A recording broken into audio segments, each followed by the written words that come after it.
ഒസീഞ്ഞോ പരിഹാസം പായസമാക്കാം. പ്രിയ DCL കൂട്ടുകാരെ, അർജന്റീനയും Cape വെർദെയും തമ്മിലുള്ള ആവേശ പോരാട്ടം അന്ത്യത്തോടടുക്കുകയാണ്. അമേരിക്കയിലെ മിയാമി സ്റ്റേഡിയം 2026 ഫിഫ വേൾഡ് കപ്പിലെ ഏറ്റവും വികാരഭരിതമായ രംഗങ്ങൾക്ക് സാക്ഷ്യം വഹിക്കുകയാണ്. ജനകോടികളുടെ രോമാഞ്ചമായ കാൽപന്തുകളിയുടെ രാജാവ് ലയണൽ മെസ്സിയുടെ 5ലധികം ഷോട്ടുകളാണ് കരിങ്കൽ ഭിത്തിയിലിടിച്ച് തെറിക്കുന്നത് പോലെ ഗോൾ മുഖത്തിൻ്റെ നാനാവശങ്ങളിലേക്കും ചിതറി വീഴുന്നത്. അവസാനം അർജന്റീന കഷ്ടിച്ച് കടന്നുകൂടുമ്പോൾ തൻ്റെ ഏറ്റവും കൂടുതൽ ബോളുകൾ തടഞ്ഞു തെറിപ്പിച്ച ആ ഗോൾ കീപ്പറിന് സ്വന്തം ജേഴ്സി ഊരി നൽകി ലയണൽ മെസ്സി ആദരിക്കുകയാണ്. കുറ്റിത്താടിയും ചുളുങ്ങിയ മുഖവുമായി ഒരു മനുഷ്യൻ നിന്നു കരയുകയാണ്.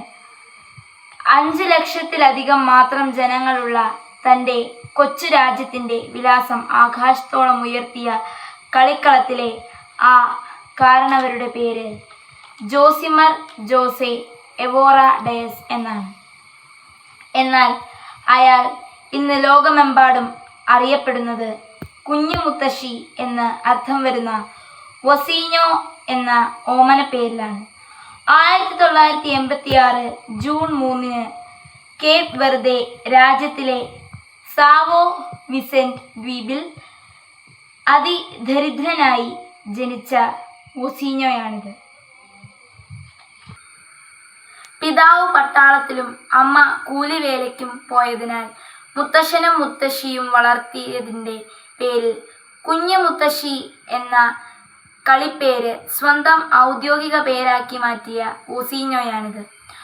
ഫുട്ബോൾ കളിയോടുള്ള അടങ്ങാത്ത അഭിനിവേശം മൂലം കളിക്കളം കിടപ്പാടമാക്കി മാറ്റിയെങ്കിലും ഉയരക്കുറവ് മൂലം പരിശീലകർ പരിഹസിച്ചിറക്കിവിട്ട ഒസീഞ്ഞോയാണിത്.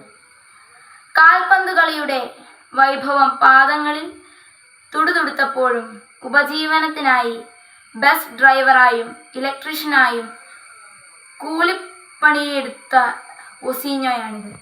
എന്നാൽ 20-ാം വയസ്സിന് മുന്നേ തന്നെ 6.3 അടി ഉയരം നേടി അങ്കോള, മൽദോവ, സൈപ്രസ്, സ്ലോവാക്യ, പോർച്ചുഗൽ തുടങ്ങിയ നിരവധി രാജ്യങ്ങളുടെ ടീമുകളിൽ കളിച്ച് ജയിച്ച് 2026 ഫിഫ ലോകകപ്പിൻ്റെ രോമാഞ്ചമായ സൂപ്പർ ഗോൾ കീപ്പർ ഒസീഞ്ഞോയാണിത്. പ്രിയ കൂട്ടുകാരെ, ഒസീഞ്ഞോ എന്ന കാൽപന്തു കളിക്കാരൻ തൻ്റെ കൈകൾ കൊണ്ട് തട്ടിയെറിഞ്ഞത് മെസ്സി ഉൾപ്പെടെയുള്ള ലോകതാരങ്ങളുടെ ചാട്ടുളിപ്പന്തുകളായിരുന്നു. അല്ല, കളിക്കളത്തിൽ അയാൾ സാവൂതം സശ്രദ്ധം ഗോൾ മുഖത്ത് മിഴി പൂട്ടാതെ നിന്ന് നാനാവശങ്ങളിൽ നിന്നും പലരും വീശിയടിച്ച പന്തുകൾ കൃത്യമായി തട്ടിമാറ്റിയിട്ടുണ്ട്. എന്നാൽ അതിനു മുന്നേ തന്നെ അയാൾ തൻ്റെ നേരെ പലരും വലിച്ചെറിഞ്ഞ പരിഹാസത്തിൻ്റെയും ആക്ഷേപത്തിൻ്റെയും ആരോപണങ്ങളെ തട്ടിമാറ്റിയിട്ടുണ്ട്. കൗമാരത്തിൽ കളിക്കളത്തിലെ കുള്ളൻ വിളികളെ അയാൾ തട്ടിത്തെറിപ്പിച്ചു. പൊക്കക്കുറവിൻ്റെ കളിപ്പേരുകൾക്കൊപ്പം മുത്തശ്ശനെയും മുത്തശ്ശിയെയും ദൈവത്തെ പോലെ അനുസരിച്ചപ്പോൾ കൂട്ടുകാർ വിളിച്ച മുത്തശ്ശി എന്ന പരിഹാസ പേരുകൊണ്ടയാൾ തൻ്റെ ജീവിത മധുരത്തിൻ്റെ പായസം ഉണ്ടാക്കി.